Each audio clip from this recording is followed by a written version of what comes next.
اللہ من الشیطان الرجیم بسم اللہ الرحمن الرحیم یسألونک عن الانفال قل الانفال للہ والرسول فاتقوا اللہ واصلحوا ذات بینکم واطیعوا اللہ ورسولہ ان کنتم مؤمنین۔ بسم اللہ الرحمن الرحیم۔ شروع اللہ کے نام سے جو بڑا مہربان ہے، الرحمن بڑا مہربان، الرحیم اور نہایت رحم کرنے والا ہے۔ شروع اللہ کے نام سے جو بڑا مہربان اور نہایت رحم کرنے والا ہے۔ یسألونک، آپ سے پوچھتے ہیں، آپ سے سوال کرتے ہیں صحابہ کرام، عن الانفال، سوال کیا ہے؟ مال غنیمت کے بارے میں۔ انفال نفل کی جمع ہے اور نفل کی معنی ہے زیادہ چیز، مال مفت، مال غنیمت۔ اور مال غنیمت کو انفال اس وجہ سے بھی اللہ نے فرمایا ہے کہ صحابہ کرام اور مسلمان جہاد اللہ کی رضا کے لیے کرتے ہیں، اس کا مقصد کوئی مال حاصل کرنا نہیں، لیکن یہ مال جو مال غنیمت کی شکل میں ان کو حاصل ہوا ہے، یہ اس اللہ کی رضا کے علاوہ ان کو دوسرا انعام بھی اللہ کی طرف سے حاصل ہوا، اس وجہ سے اس کو انفال کہتے ہیں۔ مال مفت، مال غنیمت، اضافی عطیہ اللہ تعالیٰ کی طرف سے۔ تو اس آیات میں اللہ تعالیٰ فرماتے ہیں کہ صحابہ کرام آپ صلی اللہ علیہ وسلم سے مال غنیمت کے بارے میں پوچھتے ہیں، یعنی مال غنیمت کی تقسیم کے بارے میں، مال غنیمت تقسیم کا طریقہ، یعنی یہ پہلا جہاد ہے اور اس سے پہلے کوئی جہاد ایسا نہیں ہوا جو اس میں صحابہ کرام کو مال غنیمت حاصل ہوا۔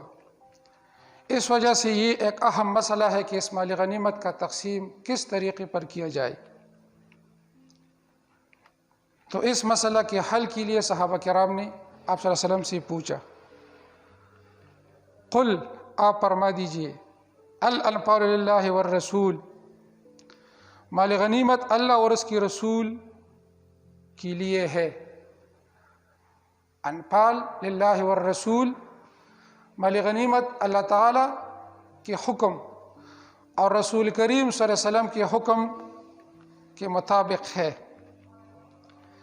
یعنی جس طرح اللہ کا حکم نازل ہوا اور نبی کریم صلی اللہ علیہ وسلم نے اس کو نافذ کیا، تو اللہ اور اس کا رسول کا حکم ایک چیز ہے، ایک ہے، کوئی جدا جدا حکم نہیں۔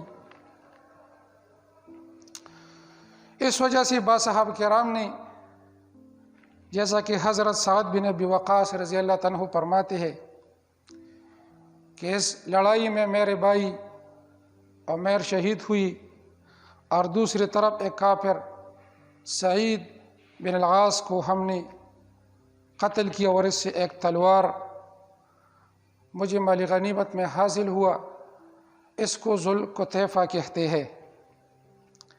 لیکن حضور صلی اللہ علیہ وسلم نے ہمیں فرمایا کہ یہ مال غنیمت میں جمع کیے جائے، یہ تلوار نہ میری ہے اور نہ تیری ہے۔ سعد بن ابی وقاص رضی اللہ عنہ بہت بہادر اور شجاع صحابی تھے۔ حضور صلی اللہ علیہ وسلم نے ان کو فرمایا، پیدا کا ابی و امی، میرے ماں باپ تم پر قربان ہو، ایسا صحابی ہے۔ تو سعد بن ابی وقاص رضی اللہ عنہ فرماتے ہیں کہ اس سے میرے دل میں رنج پیدا ہوا، لیکن میں نے وہ تلوار اس میں رکھ دی۔ اس کے بعد جب میں واپس آیا تو حضور صلی اللہ علیہ وسلم نے مجھے فرمایا کہ جاؤ اور اپنا تلوار ان سے لے لو۔ تو اس وجہ سے اللہ تعالیٰ فرماتے ہیں کہ مال غنیمت اللہ تعالیٰ اور اس کے رسول کے لیے ہے۔ فاتقوا اللہ، بس اللہ سے ڈرتے رہو۔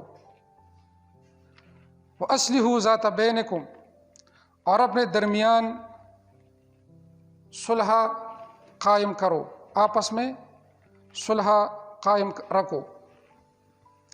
اللہ سے ڈرو اور اپنے درمیان صلح کرو، یعنی اس مالی غنیمت کے معاملے میں کوئی اختلاف ایک دوسرے کے ساتھ نہ رکھے، ایک دوسرے کے درمیان صلح کرو۔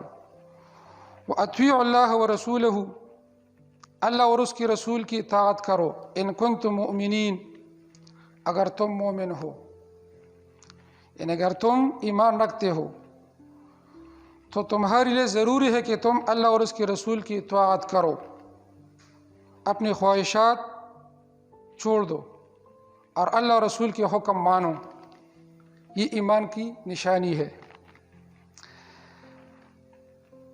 اللہ تعالیٰ اس میں فرماتے ہیں ان کنتم مؤمنین، اگر تم ایمان رکھتے ہو، تم مومن ہو۔ تو ایمان کا تعلق دل سے ہے، یہ ظاہری کسی کے بدن پر ظاہر نہیں ہوتے۔ اس وجہ سے اللہ تعالیٰ نے یہاں پر ان مومنین کے کچھ صفات بیان کی کہ جس شخص میں یہ صفات موجود ہو تو وہ مومن ہوتے ہیں، اور ہر زمانے میں اور ہر وقت میں جن انسانوں میں یہ صفات موجود ہوتے تو وہ مومنین ہوتے۔ اس وجہ سے اللہ تعالیٰ نے فرمایا انما المؤمنون الذین، بے شک مومن وہ لوگ تھے، مومن وہ لوگ تھے، اذا ذکر اللہ وجلت قلوبہم، جب اللہ کا ذکر کیا جائے تو ان کے دل ڈر جائے۔ اللہ کا ذکر یعنی اللہ تعالیٰ کی عذابوں کا، وعیدوں کا ذکر کیا جائے تو ان مومنین کا دل ڈر جائے، دل میں ڈر پیدا ہوئی، تو یہ ایمان کی نشانی ہے۔ اگر کسی کو اللہ تعالیٰ کا ذکر کرنے پر بھی دل میں کوئی خوف اور ڈر پیدا نہ ہو تو یہ اس کا خطرہ ہے کہ اس میں ایمان نہیں۔ اس وجہ سے اللہ تعالیٰ نے سب سے پہلے مومنین کی یہ صفت بیان کی کہ مومنین وہ لوگ ہیں جو ان کے دل اللہ تعالیٰ سے ڈر جاتے ہیں، یہ ان کی مومنین کی پہلے صفت ہے۔ وَإِذَا تُلِيَتْ عَلَيْهِمْ آيَاتُهُ، اور جب پڑھی جائے ان پر اللہ تعالیٰ کی آیاتیں، زَادَتْهُمْ ایمانا، تو ان کا ایمان اور زیادہ کرے، یعنی جب قرآن مجید کی آیاتیں ان پر پڑھی جائے تو ان کی یہ صفت بھی ہوتے ہے کہ ان کی ایمان میں اضافہ ہوتا ہے، ترقی ہوتا ہے، نور ایمان میں اضافہ ہوتا ہے۔ جس طرح قرآن نازل ہوتا اور جب کفار ان کو سنتے تو ان کا کفر بڑھ جاتا ہے۔ جب ایک سورت نازل ہوتا ہے اس کے بعد دوسرا سورت تو کافرین کا کفر بڑھ جاتا ہے۔ تو اس طرح دوسری طرف جب مومنین پر اللہ تعالیٰ کی آیاتیں پڑھی جائے تو ان کا ایمان بڑھ جاتا ہے، یقین مضبوط ہوتا ہے اللہ تعالیٰ پر، اور نور ایمانی، ایمان کی نور روشنی میں اضافہ ہوتا ہے۔ وعلی ربہم یتوکلون، اور وہ اپنے رب پر بھروسہ کرتے ہیں، یعنی مومنین کا یہ صفت بھی ہے کہ ظاہری اسباب پر یقین اور بھروسہ نہیں رکھتے، اگرچہ ظاہری دنیاوی اسباب استعمال کرتے ہیں، یہ کوئی گناہ نہیں، صحابہ کرام نے بھی استعمال کیا ہے، لیکن ان کا توکل ان اسباب پر نہیں، اس کا توکل مسبب الاسباب پر ہے جو اللہ تعالیٰ کی ذات ہے۔ وعلی ربہم یتوکلون، اور مومنین کا توکل اور بھروسہ اللہ تعالیٰ پر ہے۔ چوتھی صفت اللہ تعالیٰ نے یہ بیان کہ الذین یقیمون الصلاۃ، مومنین وہ لوگ ہیں جو نماز قائم رکھتے ہیں۔ اقامت کی معنی ہے قائم رکھنا، اور اقامت الصلاۃ میں جماعت کے ساتھ نماز، جمع کے ساتھ نماز کے فرائض، واجبات، سنن، مستحبات تمام ادا کرنے کو اقامت الصلاح کہتے ہیں۔ اقامت الصلاح ان تمام امور کا مجموعہ ہے، یعنی مسجد میں جماعت کے ساتھ نماز ادا کرنا، وقت پر نماز پڑھنا، نماز کے فرائض واجبات صحیح طریقے سے ادا کرنے کو اقامت الصلاح کہتے ہیں۔ تو مومنین وہ لوگ ہیں جو نماز قائم کرتے ہیں۔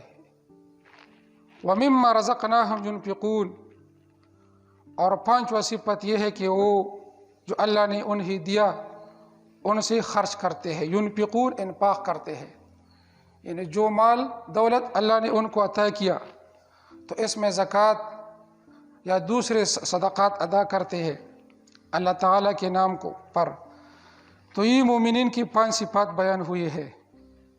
پہلا صفت یہ کہ جب اللہ کا ذکر کیا جائے تو ان کا دل ڈر جائے، اور جب ان پر ہماری آیاتیں پڑھی جائے تو ان کا ایمان اور بڑھ جاتا ہے اور اللہ تعالیٰ پر بھروسہ رکھتے ہیں، اور اقامت الصلاح نماز قائم کرتے ہیں، اور جو مال اللہ نے ان کو دیا ہے اس کو اللہ تعالیٰ کی راہ میں خرچ کرتے ہیں۔ یہ مومنین کی صفات سورت کے ابتداء میں اللہ تعالیٰ نے بیان کیا ہے۔ اللہ تعالیٰ ہمیں اس پر عمل کی توفیق عطا فرمائے۔ وآخر دعوانا الحمدللہ رب العالمین۔